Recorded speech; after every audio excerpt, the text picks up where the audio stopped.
Hi, everyone, and welcome to our new show, Enjoy Parenting. With us is Lisa VanDamme, who is the star of the show. So, Lisa, thank you for being with us. And shall we start with questions? We have many questions from the audience.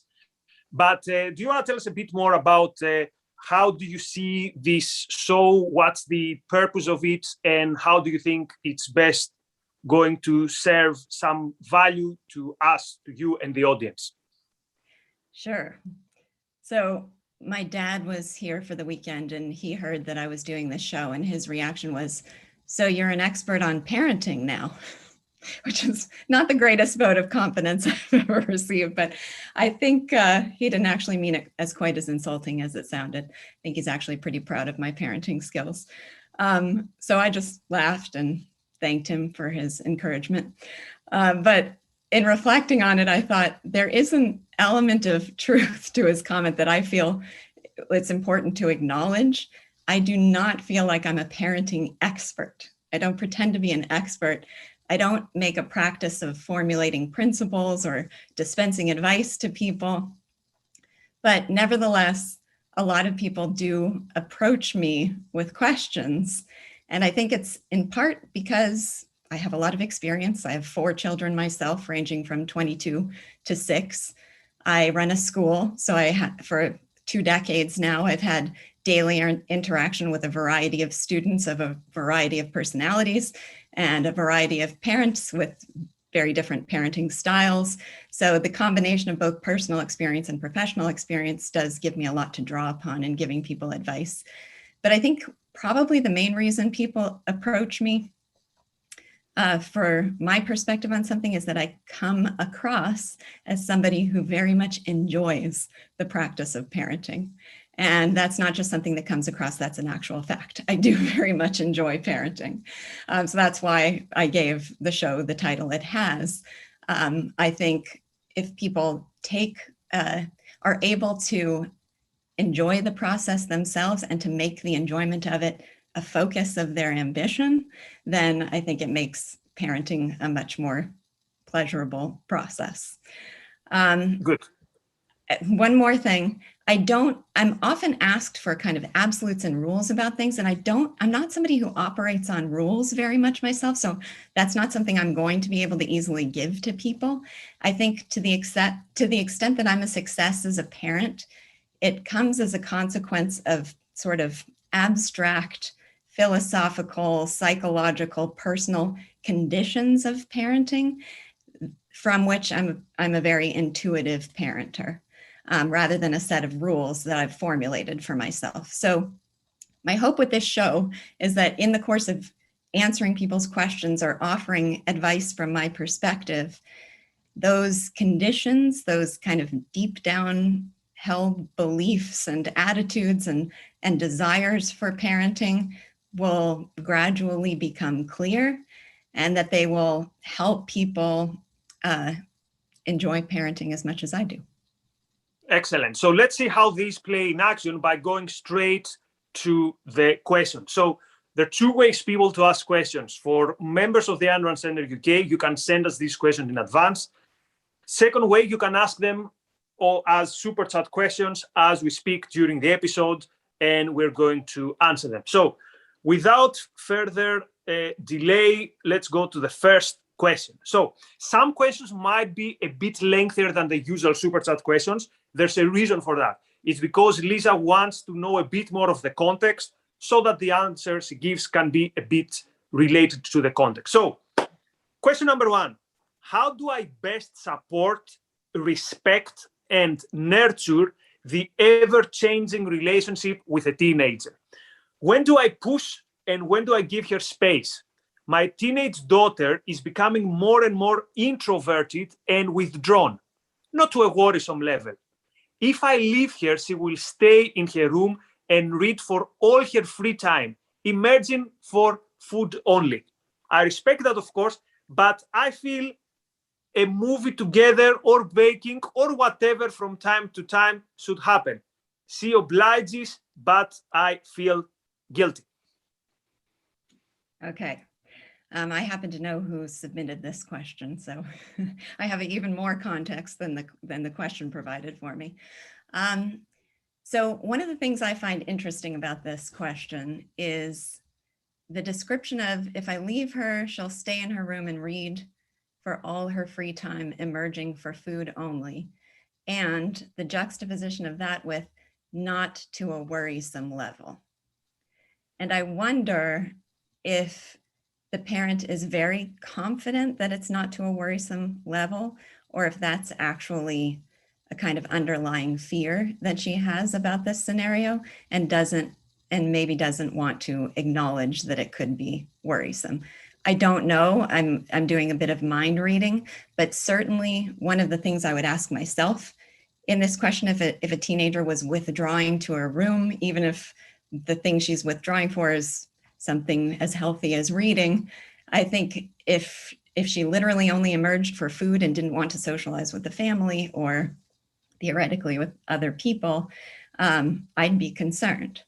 So the first thing I would do is say, are you willing to acknowledge that you're worried about it? Sometimes I think that's a hard thing for a parent to face, is that I'm actually worried about the overall well-being of my child. And so you want to kind of minimize your concerns so that you don't have to face the possibility.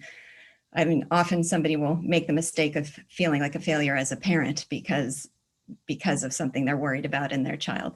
So I would face that directly. Are you actually worried about this? You say you're not worried about it, but are you maybe actually worried about it? And then related to that, I would say, my first question would be, is this child in therapy? Now, depending on who I ask that question to, it can sometimes be, it will be received very differently from different people. Some people, it's a very off-putting question because they think I'm suggesting something is wrong with their child. Is your child in therapy means they're broken? Have you taken them to the repair shop to be mentally fixed? And for me personally, I think therapy is an absolute necessity for all human beings. And if we've got a teenager who's not communicating and is isolating in some form, I would definitely want to make sure she has a safe place to explore what she's thinking and feeling outside of the family, and has the opportunity to really learn how best to introspect and know what's motivating her. So that would be my first piece of advice. It's an advice in this situation, but in general, I think all kids at some point benefit from the process of therapy, from learning how to introspect, from learning to understand their own emotional reactions, from learning just certain psychological principles that will arm them for all situations in life.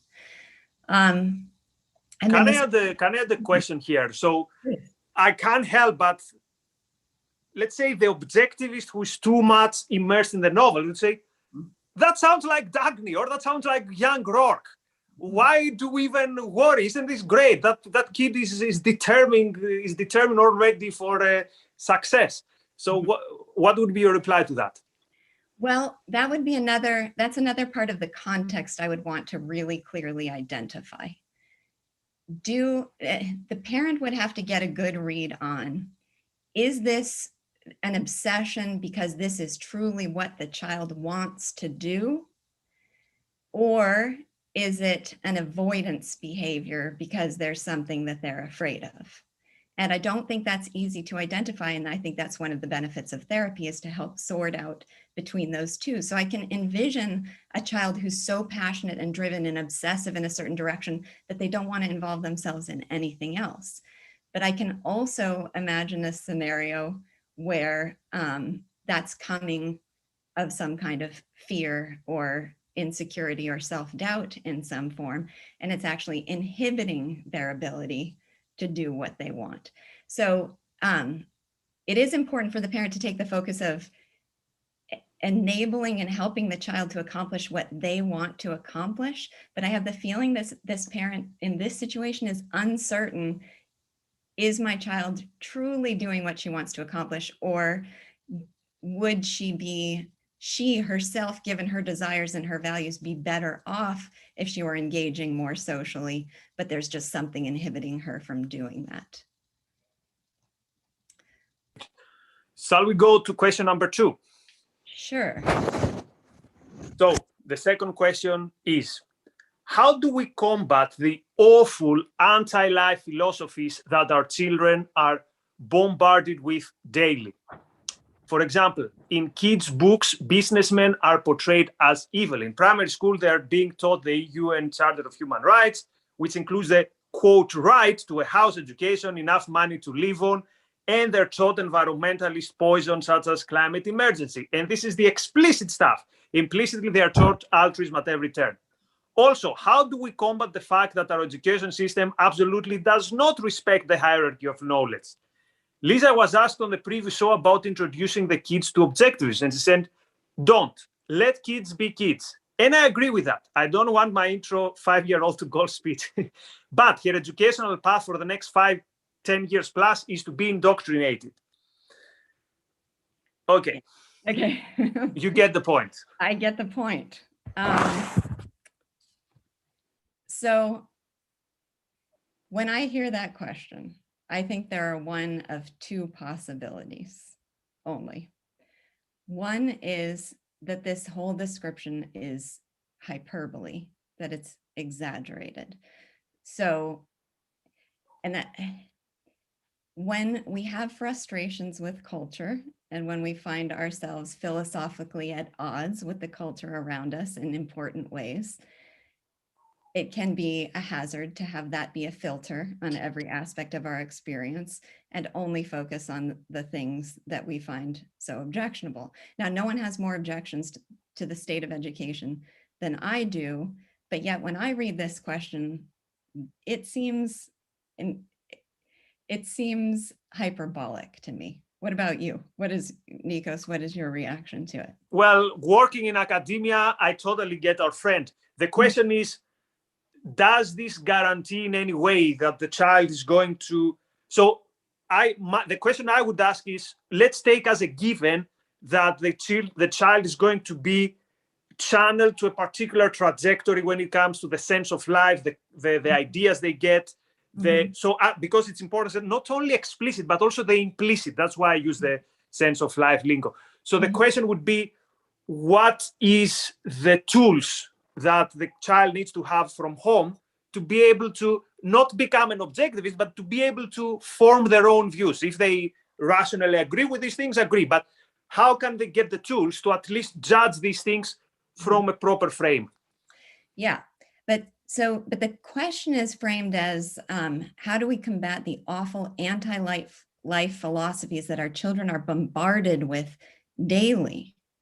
So does that, what you just described as, certain themes that explicitly and implicitly they're going to adapt from culture, but when you picture the average, and in higher education, I think it's far worse at this point, unquestionably. We all are aware of, concerns of indoctrination or inadequate education at the lower level, but the idea that if you take an average third grade public school teacher, they're bombarding a child daily with awful anti-life philosophies, that sounds exaggerated to me. I think as strongly as I object to the condition of public education today, I don't think it's as bad as this question presents it. And I guess the point is, either it's hyperbolic and, the kid gets a lot of kind of ordinary conventional lessons and some good material and some good instruction and the occasional good teacher with a good attitude who inspires them in certain ways. That seems more consistent. And then also some kind of themes that an individual parent might find objectionable. That seems a little more consistent with the actual situation. If it actually is this bad, if you have sent your child into an environment where you feel like they're being bombarded with anti-life philosophies, I think the only choice is to not send them to that school. That is the only choice. If you really firmly, explicitly believe this, then you have to do what's necessary to provide them an alternative. Homeschool, create a micro school. This is now a thing after the pandemics that people are actually doing as a practice, and you can find other people interested, where you get a group of kids together and hire a teacher to teach them in the home. I think if you really strongly believe it's this bad, the morally responsible thing for you to do as a parent is to take ownership of their education in some form. But if it's not really this bad, if it is hyperbolic and you do feel like it's a reasonably healthy place for them to be, but there are just these themes within it that you find objectionable, then I would say model an alternative at home, but model it calmly.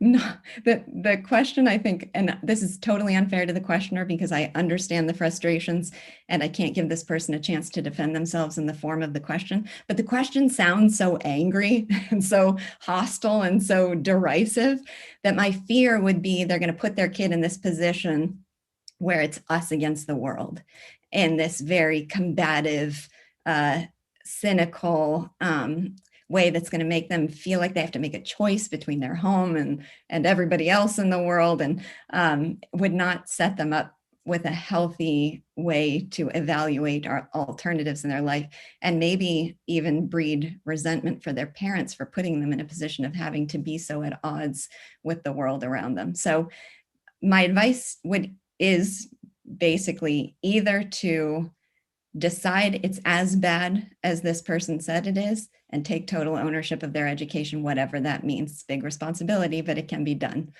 Or if it's not that bad, calmly, dispassionately model a better alternative at home. The child will be very influenced by the conversations you have at the dinner table, by your own way of looking at the world, just your daily expressions of how you see things and what's important to you and what kind of guidance you give to them. And so just don't feel like you need to go on the attack on the ideas that they're going to be confronted with, but you're just going to present them with another alternative that they can decide over time if that's what they aspire to instead of what they're encountering at school. Makes sense. So we're going to go to some super chats and a very short question. Dylan, Right. Prepare to bring live our friend. We're going to also have one, every episode, we're going to have one live question, is my understanding. So the super chats. Robert, woohoo, he says, happy launch. Thank you, Robert. Lauren, thank you so much. Thanks for the great topic. Thank you for your super chat. Jonathan says, Lisa is awesome. Welcome. Thank you, Jonathan. Okay, very quick question before we go to our live guest. Yep. Should you separate twins in Montessori classrooms? So let's say I have twins, I take them to Montessori. Should they be separated? I think somebody might have asked me this question before on the previous show too, but I'll give a brief answer. So my feeling is there are lots of reasons people give for separating twins. I think often one of the twins ends up dominant over the other, and the other will kind of default to one twin as the leader and even the spokesperson. I've met a lot of twins where I'll ask them a question and one of the siblings will answer for both of them. So this is a common phenomenon. And so the idea is, well, separate them so they can each cultivate their own identities. They can make their own friends. They can be separate. They can find their own voice. I don't think it's necessary to do that. And in general, when I encounter a challenge like that, my feeling is don't avoid the challenge, give them tools for dealing with that challenge. Because if it comes up in a classroom scenario, it's sure to come up anywhere in life.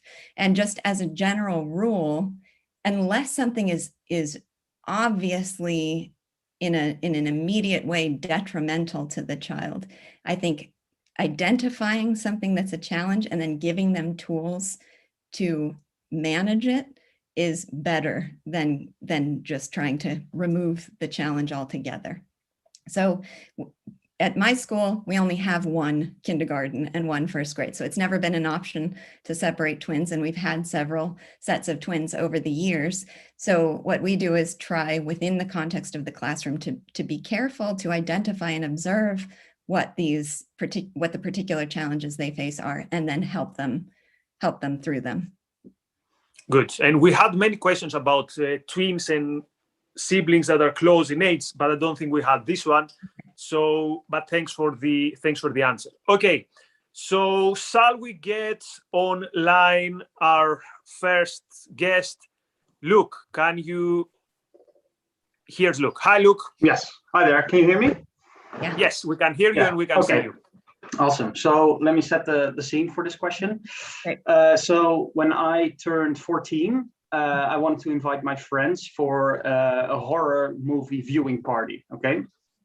So at the time, we were all watching these very terrible, gory, bloody movies at all of my friends' places. And now I want to do it in my place. And well, you can probably guess my parents did not allow me. Okay. And they had a variety of reasons for this. They saw on the DVD box that it was 18 plus. Mm-hmm. They didn't want that kind of stuff under their roof, etc., etc. Now, I recently had a discussion with my mother about this whole situation. And she still stood by your point that I should not be allowed to watch it, but I still feel like I should have been allowed to watch it. Because basically I feel like forbidding your teenage son from watching something, it's not going to accomplish anything. Because I could literally watch the same movie the next day somewhere else. And it only creates resentment. And yeah, I was kind of wondering what your thoughts are on that situation.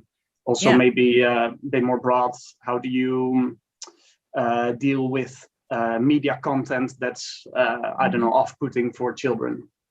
Let me say something before Lisa answers.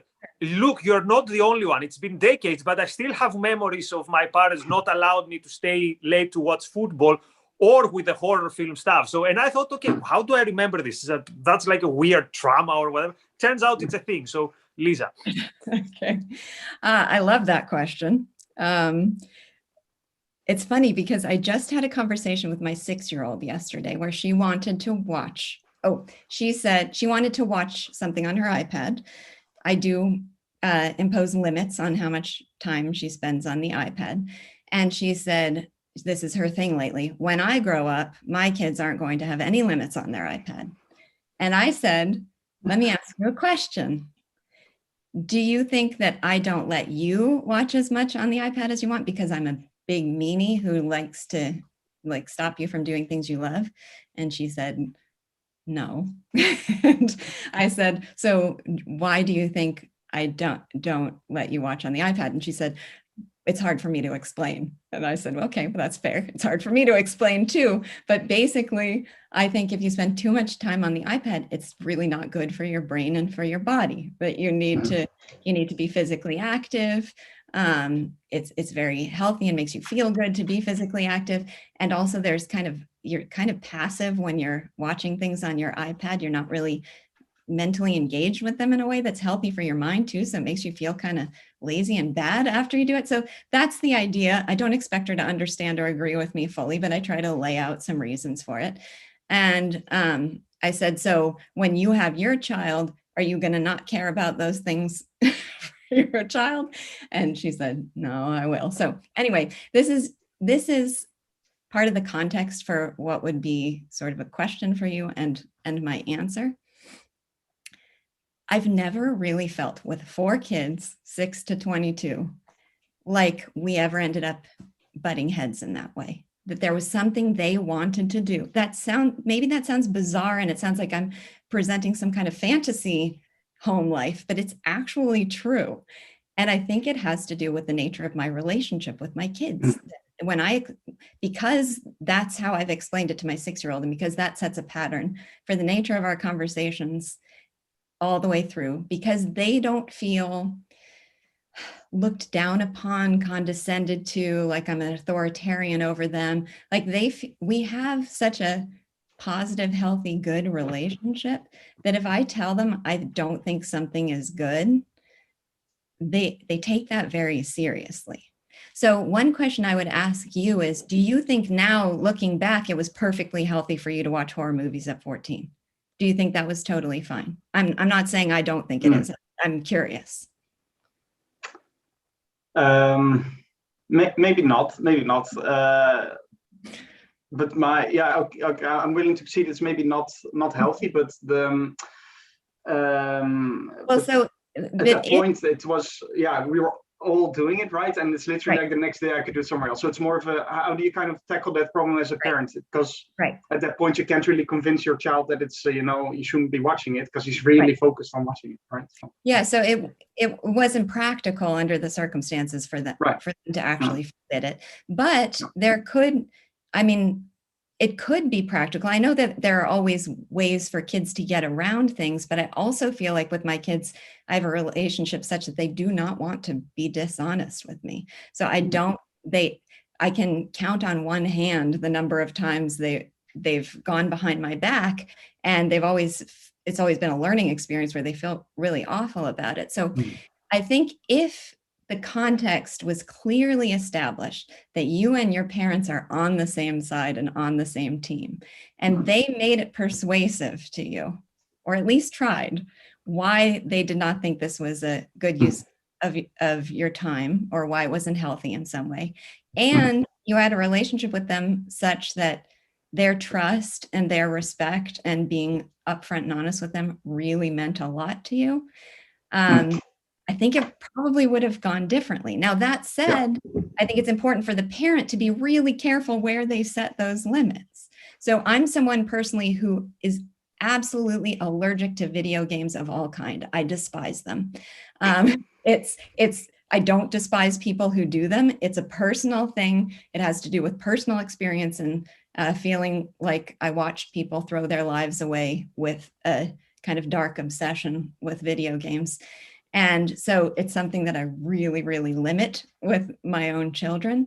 That said, I know that it's, especially during COVID, it was a means of maintaining communication with friends in a world where they weren't getting to see them at all. So I'm going to modify my own, personal demands or expectations. And even if my son decides that he's really interested in playing video games, I'm not going to forbid it just because it's something that I have personal negative experience with. So I think as a parent, not just, defaulting to conventions of morality and saying, what's the number on the box, and that's what I'm going to use to decide whether my child can watch something or not, but actually being responsive to the child's own personality and interests, and whether something can be a healthy value for them, even if it goes against your own sort of inclinations in some way. I think that's a really important context for a good relationship with the child too. Because for the boys, there's also the issue of street credibility. So if particularly at that age, when you've started doing, so it's an age where you can be teased as if, you still need so it's double problematic for the boy itself, because we didn't do what we would do with my friends in other houses, but also my friends now think that I'm this softy and I need the. So it's a delicate balance there. And, isn't that a challenge you'd want them to be able to handle, though? That's one of those challenges. That's the thing, that's the thing. Have you give them the tools, for example, to say, I have enough credibility to not need to do this, to not be teased or whatever. So it comes down to what you said earlier, that what are the tools you've given to your child to navigating.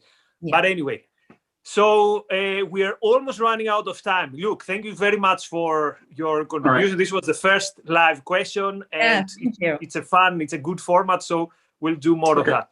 So Lisa, before we go to Clubhouse, so we didn't get to the nature nurture debate or the incentives discussion. We might begin with these questions next week. So from the three questions that we dealt with today, any parting words or any theme that is in your mind? Well, there is one thing I wanted to add to the first question, and I think it is a good kind of piece of advice to keep in mind generally with kids. So the parent whose child was withdrawn and really wanted to bake and watch movies with them, one of my mantras of parenting is it's just a phase. And to always, when you're dealing with something that's a struggle, whether it's tantrums when they're 2 or not having struggles over bedtime at night, or whatever the issue of the day is, telling yourself it's just a phase until it's not, because it usually is. You're usually looking back on it. So I would say, I would encourage this parent also to make sure that the child is developing psychological self-awareness and has a place to reflect and figure out if she's actually living her life the way she wants to, or if she's inhibited in some way, but also to allow that it's just a phase, and just make yourself available to her. Make it clear you support her, you love her, you're there to support her goals and dreams, and you really personally want to spend time with her, and when and in what form she wants to do that, you're ready whenever she is. So the combination of it's just a phase, and also just reassuring the child in the background that you are there for them, and you're not judging them because you feel rejected by them, but you're just there and love them and want to enjoy your relationship together when they're ready. So part of your advice was what you communicate to the child, and also what you tell yourself, so as not to overworry. Okay, that's clear, and it made sense even to myself, who is not a parent. So it was probably a good answer. Okay, so let's move to Clubhouse now for a quarter of an hour or something. So if you want to chat with Lisa and ask her a live question, we can see you there. So thanks very much, Lisa. If you appreciate the work we're doing and the fact that we bring you quality content like this, please consider becoming a member of Finance Center UK. We'll continue to do good work as long as you support us, and we appreciate the support. Bye, everyone, and talk soon.